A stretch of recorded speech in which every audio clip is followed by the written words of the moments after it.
again, everybody. This is Tommy Newberry. Welcome to another episode of Achieving Optimal.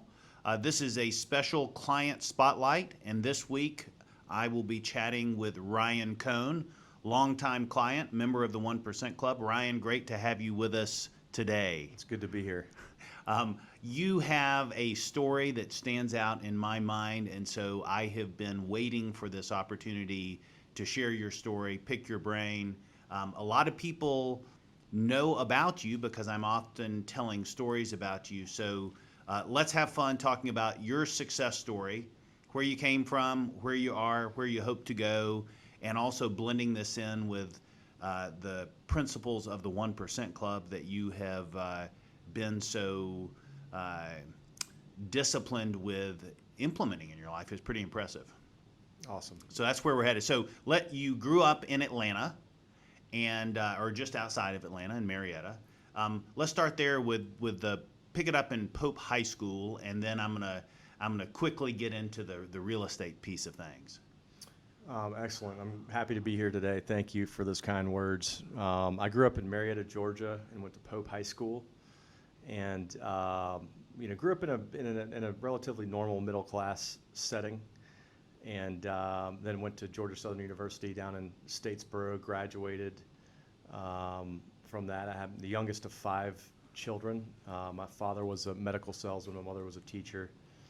And I got out of college and then got into commercial real estate.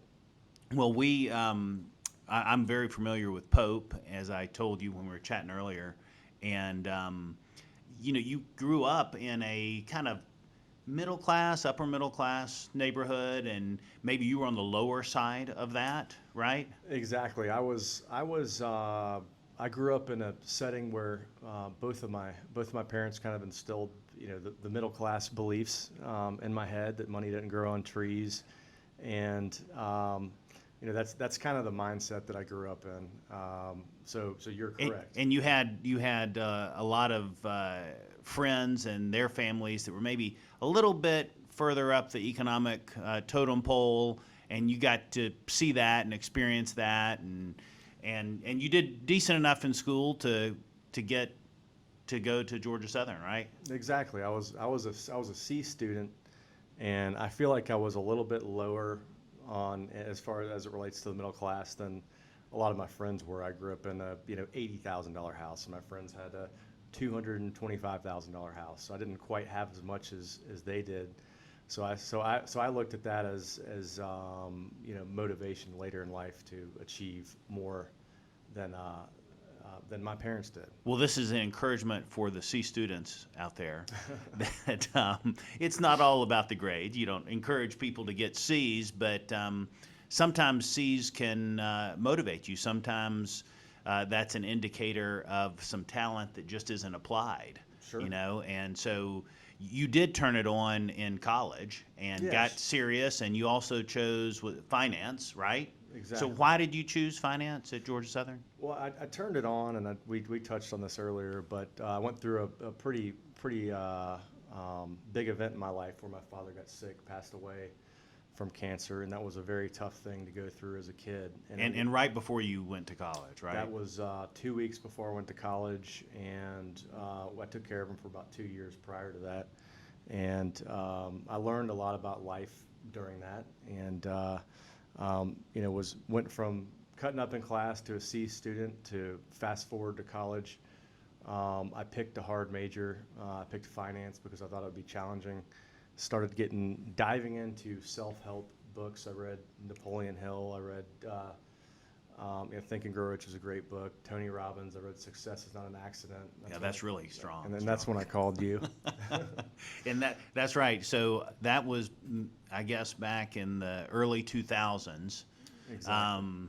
I get a call from you, and you had heard about me from your sister and brother-in-law, and they recommended the book Success is Not an Accident.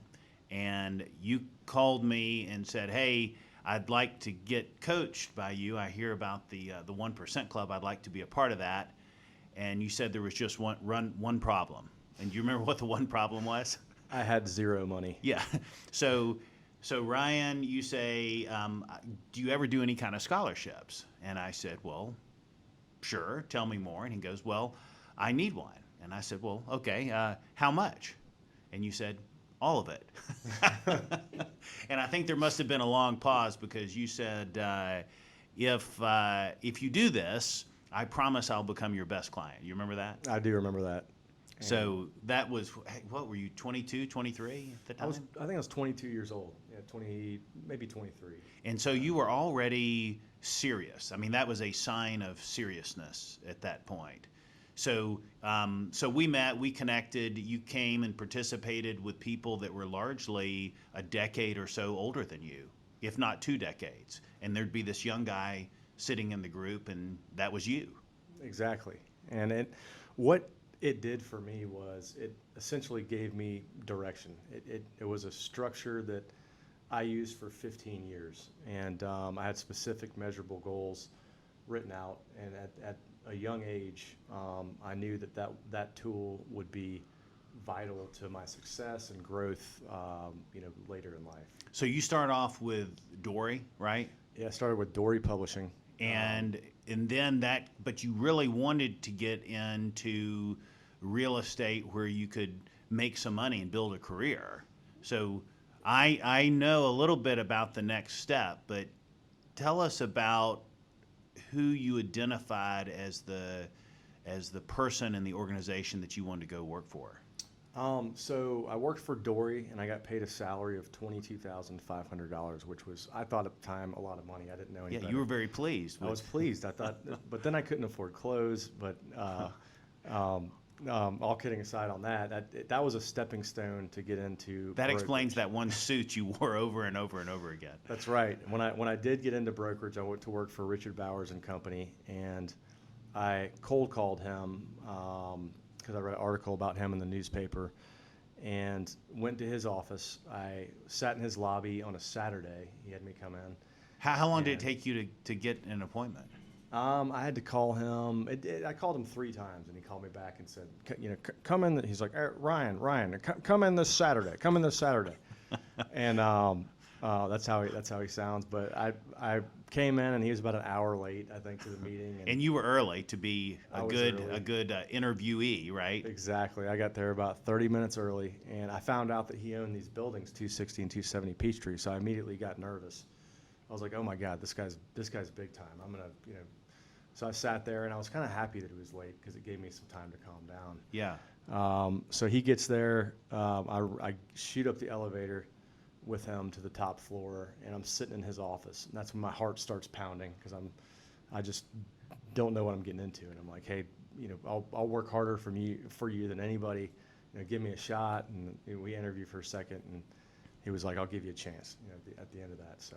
And a chance basically meant that he was going to give you a phone and a desk, right? Exactly. And the rest of it was up to you. Yep. So he gave me a phone, a desk, and I shared an admin with about 7 other people. And were you the youngest, greenest person at the time? I was one of the youngest at Bowers. So yeah. So how did you learn how to be successful at Bowers? I went around and I interviewed everybody at the company. Okay. And primarily top producers, but really everybody.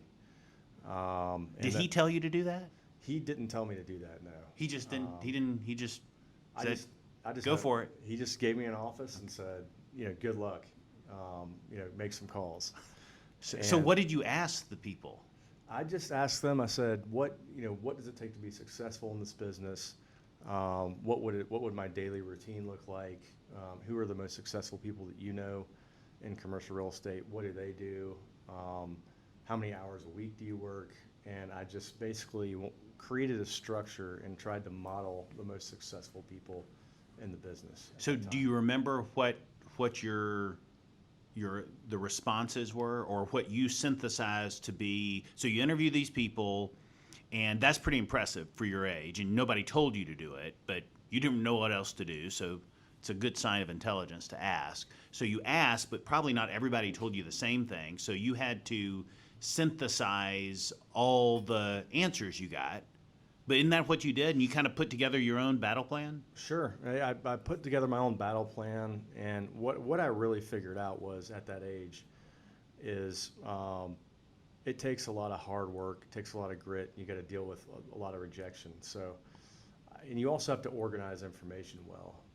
But essentially, the highest payback activity that I found at that time was to just hit cold calls. So I'd get in before everybody else, make my coffee, and just start hitting the phones. And then I would take the lead, any lead that I would get, and bring it to different agents and learn their style of what they do to close deals. And it worked with some people, and it didn't with others. But I picked the best.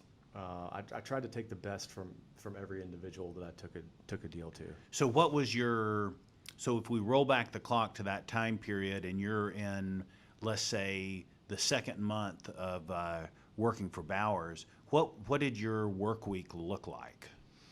So it was very, most people would not enjoy what it looked like at the time. You got to the office around 8:45, 9 o'clock in the morning, right? I'd sleep in. I'd just throw gym clothes on, and or I'd wear my pajamas to work. Yeah. No, tell the real story now. The real story. No, I would get up. I would try to be in the office before everyone else would get there. So I'd get up. I would have a routine that I actually learned through the 1% Club called an early morning success ritual, which is where I'd pump my brain full of positive information. I'd go work out. I'd drink a bottle of water, throw an espresso shot in there. Yeah. And then I'd get there. I'd look at my information, and I would print it out and be ready to go by 8. So, okay, so you're ready you've done your prep work and you're ready for business, which means picking up the phone in those days, right? Picking up the phone. So from 8 to 6, I would pick the phone up. And strategically, I would call some people that liked hard work at 7, or Saturday at 10 a.m. Okay. Because they would view that as a positive, and it would help me win their business. And one of the things, going back a little bit, your original meeting with Bowers was on a Saturday. That your interview was a Saturday, and that kind of flagged your memory there, right? I mean, that was interesting. He was going to meet with you, but it's going to be on Saturday. Exactly. So yeah, I learned through him that hard work is. I mean, you just can't beat execution and hard work. I mean, no matter who you are, you could be. I mean, I don't know how many Michael Jordans are driving around UPS trucks. If you don't execute and work hard, then I learned that from him as an example. So you pretty much worked Monday through Saturday for how long?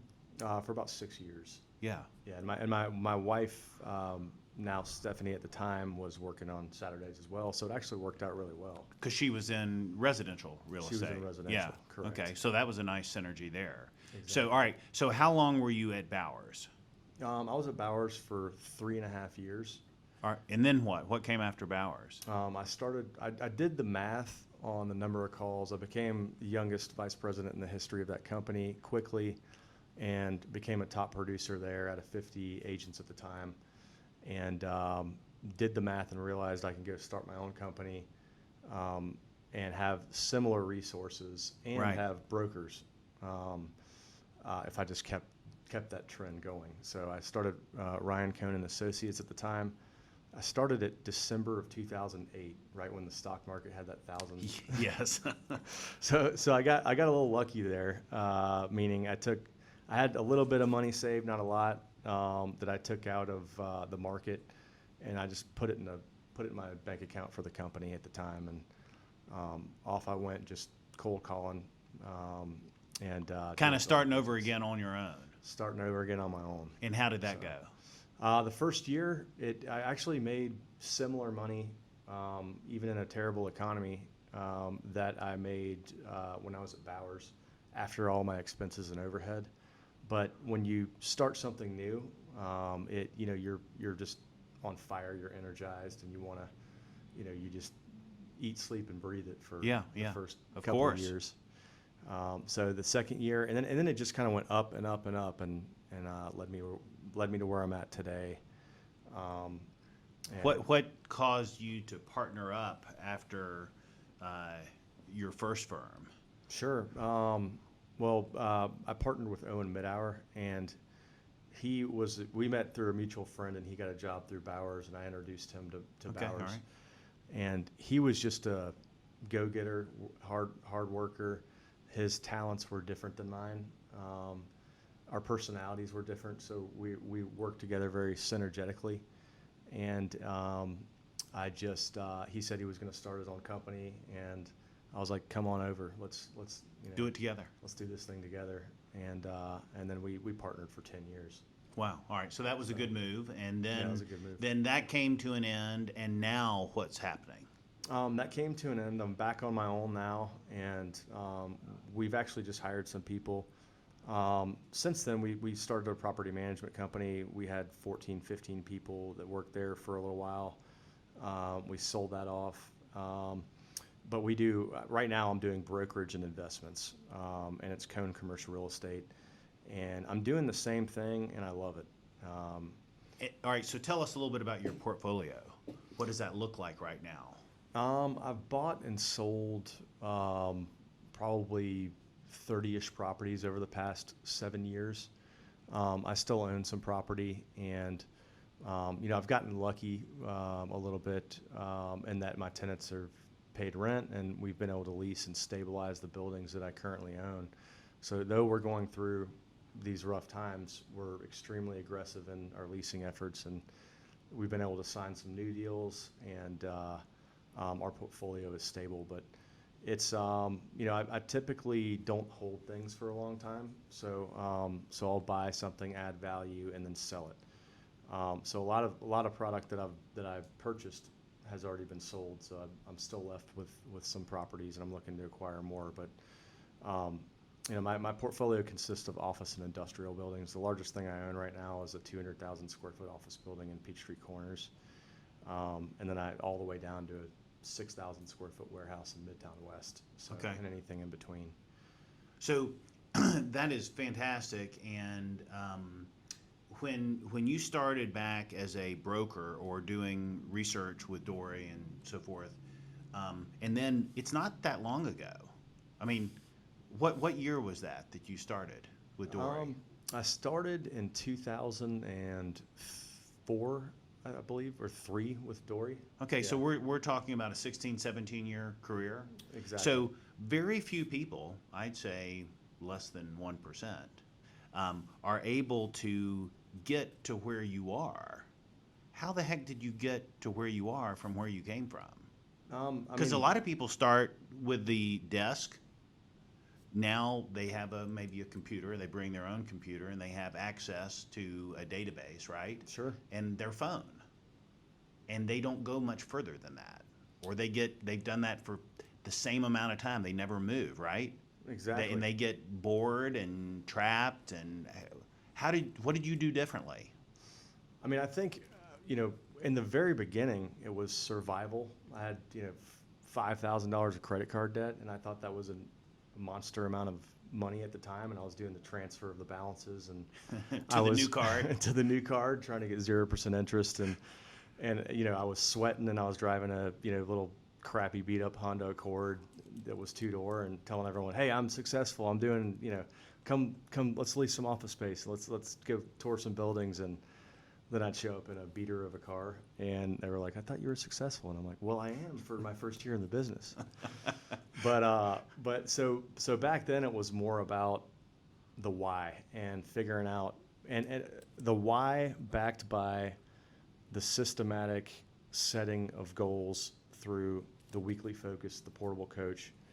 I did that for 15 years straight, and I had specific measurable goals like you teach, and I would write them down every week. I'd take a half a day to a day, a quarter, and just sit there and figure out what I would want to do with my life. And What adjustments you wanted to make, Yeah. what things you wanted to say goodbye to, what things you wanted to introduce. But the thing that I think helped you so much was that religiousness of the weekly. Yeah. I can remember, because for years we shared it in Dropbox. Sure. An early Monday morning, boom, the new Yep. plan would show up because I'd get the little message, and there it was synced together. So how did you how did you isolate that as something that you really needed to be consistent with like that? Almost obsessed.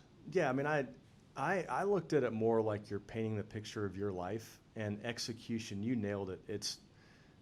That's the one thing that most people don't do, is they don't execute in a consistent way for a long period of time.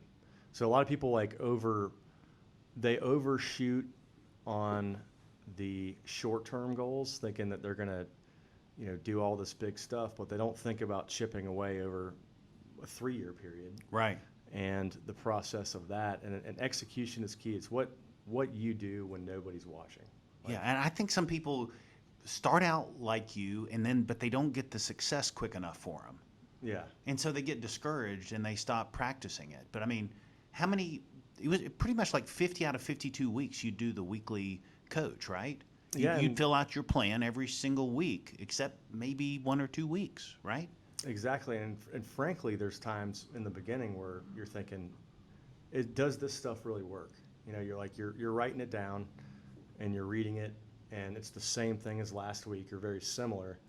And then you look at your portable coach and you're like, does this really work?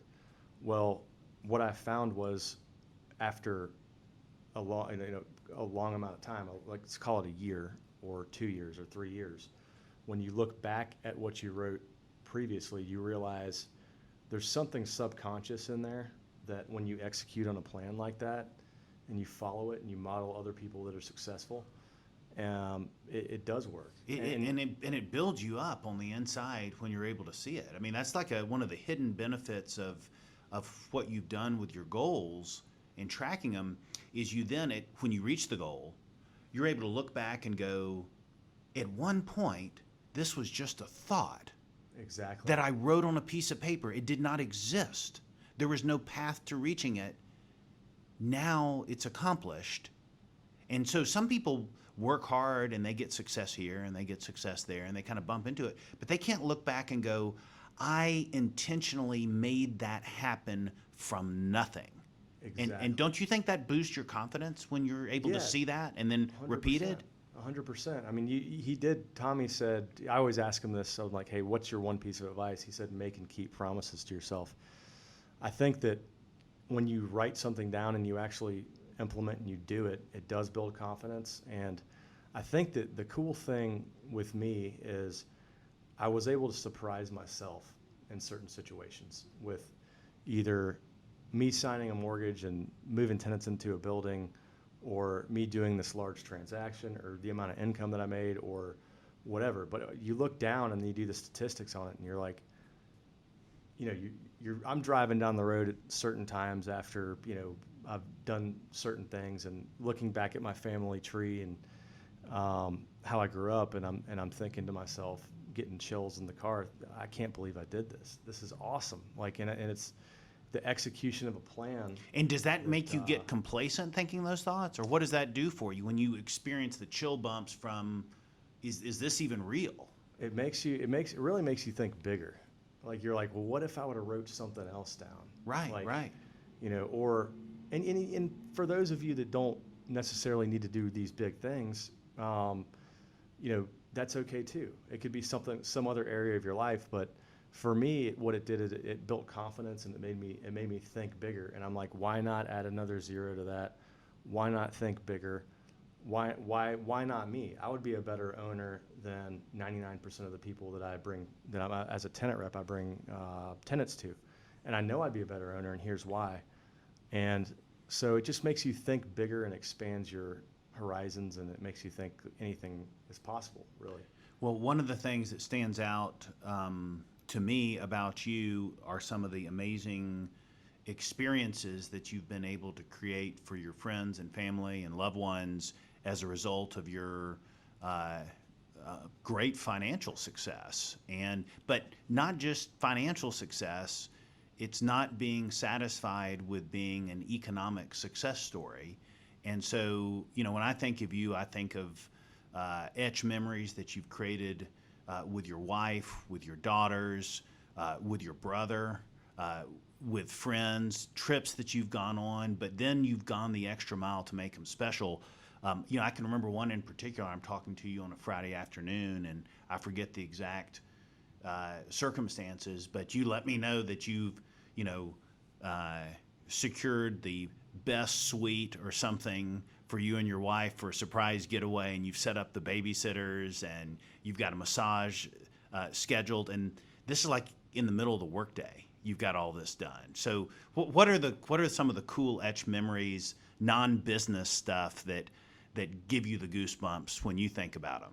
Sure. I mean, that specific one, it could be, you know, specific ones would be like buying I helped a family member purchase a house.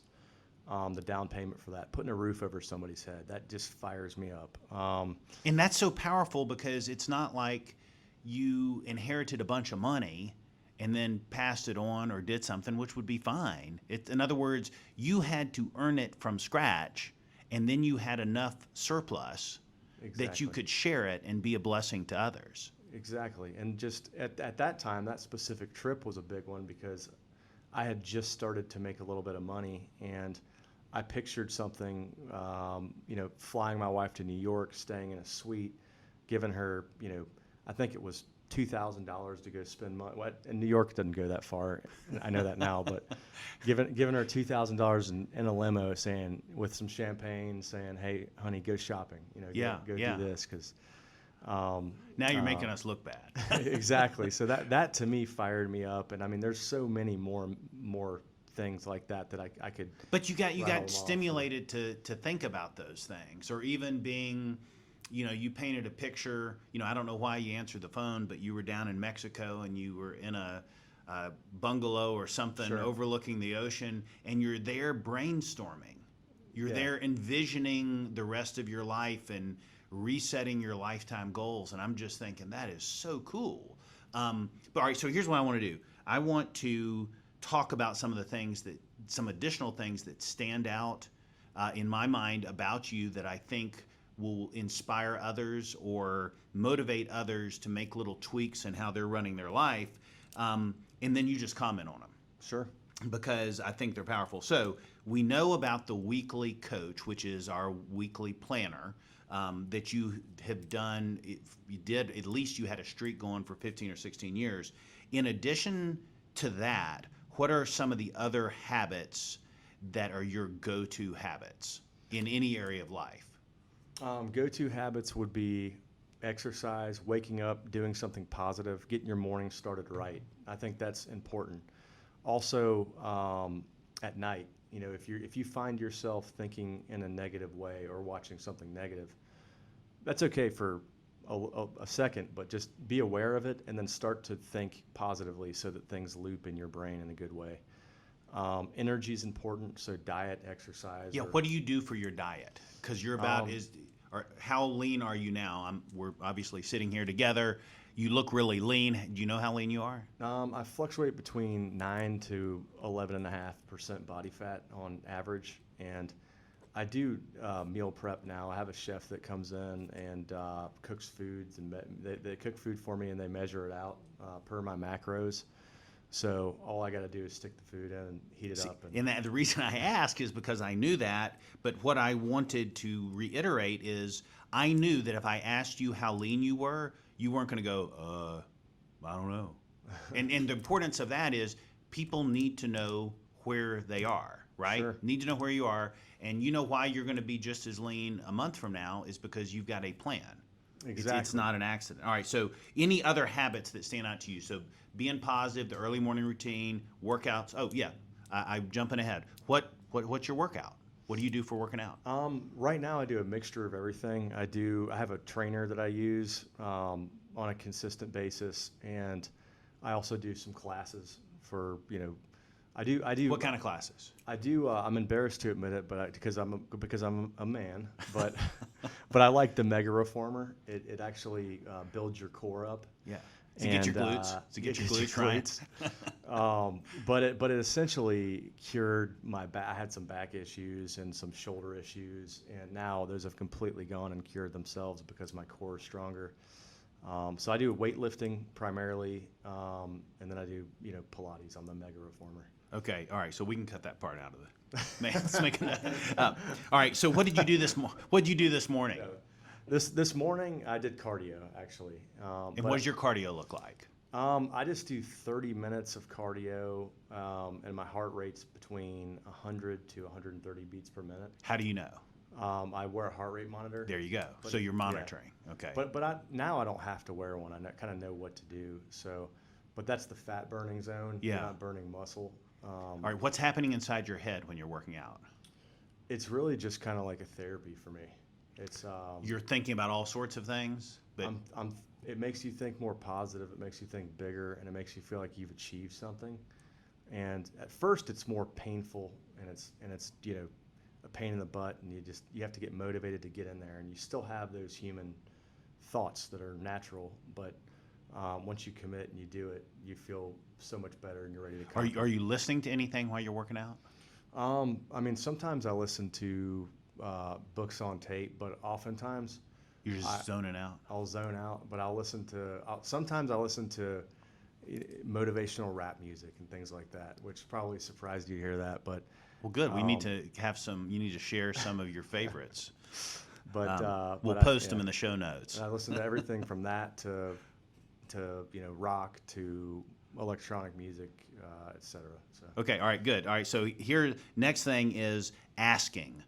You're a big asker. Sure. So tell us about why you ask. I ask to grow, and if you don't ask, you never know if you're going to receive or get whatever you're asking for. But you got to be open to asking. You gotta always remain humble, and if you get rejected for something that you ask for, then you know what? That's a good character trait to learn. So. To be okay with the rejection. Exactly. I mean, I walked into one meeting with a investor, and I listened to a Grant Cardone book before I walked in, and I was looking to raise about $25 million in capital, and I immediately changed my model to $75 million, and went in and asked for the bigger ask, and this specific person said, yeah, I mean, I don't see why not. We need, and this is a very reputable, great person in real estate. But if I would not have asked for that larger amount, then I wouldn't have gotten access to that, and they wouldn't have known how big my. So that was a last-minute audible to just up the ask. Up the ask, exactly. Yeah, I love that. So there's a phrase I'm trying to think. Yeah, I've taught the boys. If you don't ASK, you won't GET. Yeah, GET. It's a good one. And what do you have to lose? It's just a great line. It's what do you have to lose? All right, so driver. Yeah. I'm not talking about golf. So one thing that, Ryan, that you do very, very well, I've affirmed this of you before, is I share lots of ideas in workshops and on coaching calls, and not every idea is for every single person. But in general, people that have stuck with our program over a long period of time, as every month or 6 months goes by, they're implementing more and more. But I do notice, and it's just kind of a human nature, that a lot of people will nod their head, and they will even comment, hey, that's great, that's really helpful, and then I'll follow up with them later, and guess what? They haven't followed through. They didn't put it into action. So one thing that I noticed about you, because you've got so many mementos up on our victory wall, people will often ask about you who don't know you. And so when I'm telling you, talking about you, one way that I describe you is I say, Ryan is a really good student. And what I mean by that is not that he takes really good notes. He does take a lot of notes, often has his laptop open and is taking notes. But when he latches on to something that he thinks will be valuable, it's implemented in the next 24 to 48 hours, if at all possible. It's just this consistent implementation. So why do you have that kind of bias for action? I just think execution is. I know so many people like that, like how you just described, and to me, it's a little bit sad they don't execute, because if you don't execute, then you might as well not know it. Yeah, what you know. Might as well not know it. But I know that execution and hard work and trying new things. If I'm sitting across the table from a billionaire, and I learned the system that they created to become a billionaire. I'm not as intimidated by them because I think to myself, that's the system that they've followed, and Right. I can execute on that system just as good as them. I mean, But you got to execute. you've Got got to to do something execute. You've gotta differently. execution is, I think, more important than anything. I mean, you got Michael Jordan's driving around UPS trucks.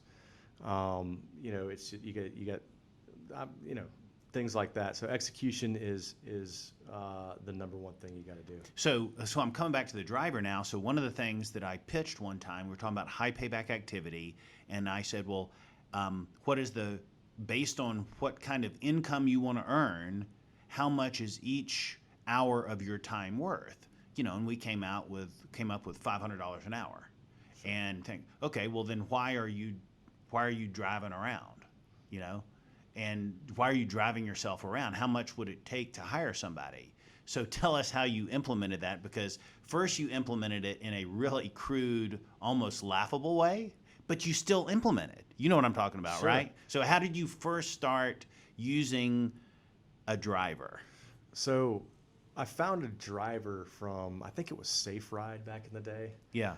And one night when I was out, and he drove my Lexus around. So Yeah.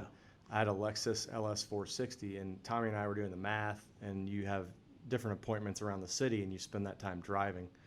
So I just thought to myself, that time is very valuable, and I need to spend that time working and implementing and executing.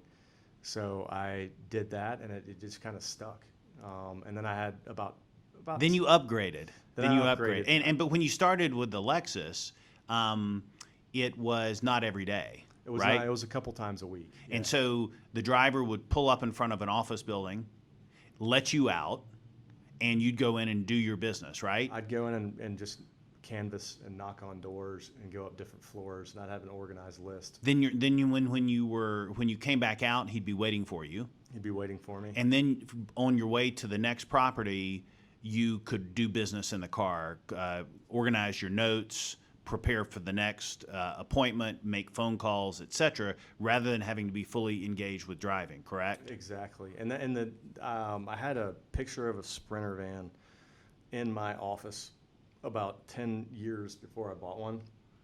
And it was a someday maybe goal. Right. It was a fun thing that I wanted to do, and I wanted to have a driver and have a mobile office. And that picture became a reality, and I bought one, and we tore clients around in it, and I'm back there conducting tours. And oftentimes I'm not even in there conducting tours anymore. I have an employee that is phenomenal at it, and they'll spend that 4 or 5 hour block conducting the tour, and then we'll complete the transaction that But way. it's just such a great use of your time, as long as once you make that investment, that you keep your activity levels high up. You Yeah. can't get a driver or a Sprinter van and then, or what's it called? Is it Sprinter, It is Mercedes Sprinter van. So you can't get that and then go goof off. Exactly. Then it's not going to pay for itself. But if you keep the dollar value of each hour of your time at the highest level, then those kinds of things make sense. So the amount of time that you would save or leverage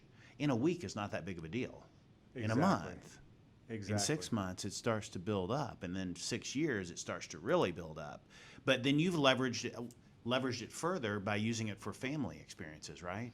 Yeah, we use it for tailgating, for family experiences, for vacations, etc. So it's so you can use it for fun as well. But you're right, psychologically, when you're spending money on something, you think to yourself, even though it's really just a nominal amount of money, comparably to what you could Given make out. your ambition, right? Exactly. So it just forces you to work harder, and it has an effect that multiplies because it makes you work harder and more efficiently. And correct me if I'm wrong, but wasn't there a pretty big deal that you closed that was probably helped out by having the Sure. van? I can't even count. remember which one it was, but it was for in that sense, it wasn't just about efficiency. It displayed a sense of excellence and organization, right? Exactly. It gives you instant credibility when and it differentiates you from other people in the city, Yeah. in your industry. All right. Well, that's a great thing. All right. So we've got about a minute or so left. Let me change gears real quick and ask you for a few people that have helped you along the way. Your success has blessed so many with the people that you've hired, the service that you've added, your family, not just your immediate family, but your extended family. But what about the people that have helped you? Who are some of the people that have helped you along the way, a little bit or a lot, indirectly or directly? Sure. And I think there's a lot of people that have helped me, and there's a lot of, I think of it more as heroes and maybe villains. Like Tell us about both. I think that you could read a book about Warren Buffett or Steve Schwartzman's new book, and it will motivate you, and I consider that a help. But my brother-in-law, Jeff DeHart, my sister, Jessica, there's so many people that have helped me that I couldn't even tell you how many, but it's more about being around people that pull you towards positive, good things that you want, that have, achieved things. Maybe they're a good father, maybe they're in great health, maybe they're a great spiritual leader. But the heroes in the world, there's not that many of them, but you want to surround yourself with people that are successful, that will pull you towards your goals. And then there's people that have bad habits that will also, there's both. So I think that once you realize people are kind of pulling you in a direction you don't want to go, it's okay to not spend as much time with that specific person. I mean, it's hard sometimes. It is hard because that could even be a family member. I was talking about that for half hour yesterday with a client, and I think it's the toughest principle of success to metabolize, but it's a deal breaker. It really can be. Yeah, when people tell you that you can't do something and you trust them and you believe them, and if you surround yourself with those types of people all the time, then you're going to believe it one day. I mean, it's just the subconscious mind, I think, is huge. And I think that when you surround yourself with people that have, like in my circumstance, like my brother Jeff DeHart and my sister Jessica, Jeff, grew up in Macon, Georgia, and didn't really grow up with a whole lot, and became very successful. And I was able to see that in, a family member, and which increases your belief that you can do that, right? Exactly. And he spent time with me, and he gave me advice, and he was able to kind of help push me along in the beginning. Well, from here on out, what do you see? What's a goal that you don't mind sharing that you're excited about and looking forward to? Sure. I just want to continue to grow on the business side, the brokerage and investment company. And, I have some net worth goals. I just like using that as a scorecard because it's fun. But more importantly, I want to leave a legacy, and I like the ripple effect is my why right now. Awesome. So I love helping people get started in the business, make money, become financially free. And I preach at my company, you got to make a high income, you got to get the brokerage up there, but then invest that money and create passive income with low personal debt. So financial freedom will open up your life and to do things that you're talented at, and that'll be helpable. Exactly. First do well so you can do good. And I'm so excited that like some people in my history that have come to the company have started making $0 a year, and they come from middle class and they start making $500,000 a year or whatever that is. Well, I mean, isn't that the cycle? I mean, we go back to Bowers. Exactly. The desk, the phone. Exactly. Okay, and now you're helping other people do that. Exactly. And this specific person I'm talking about ended up going and starting their own business and company, but I don't care. It made me feel like I had a ripple effect in someone else's life, and I was able to help them in a positive way. And that just fires me up. Well, that's awesome. We're out of time, unfortunately. I would love to keep talking. Thank you for doing this. Awesome. It was great to be here. And it looks like your van is out there waiting. So, all right. Thanks very much, Ryan. And everybody, remember, your success blesses others.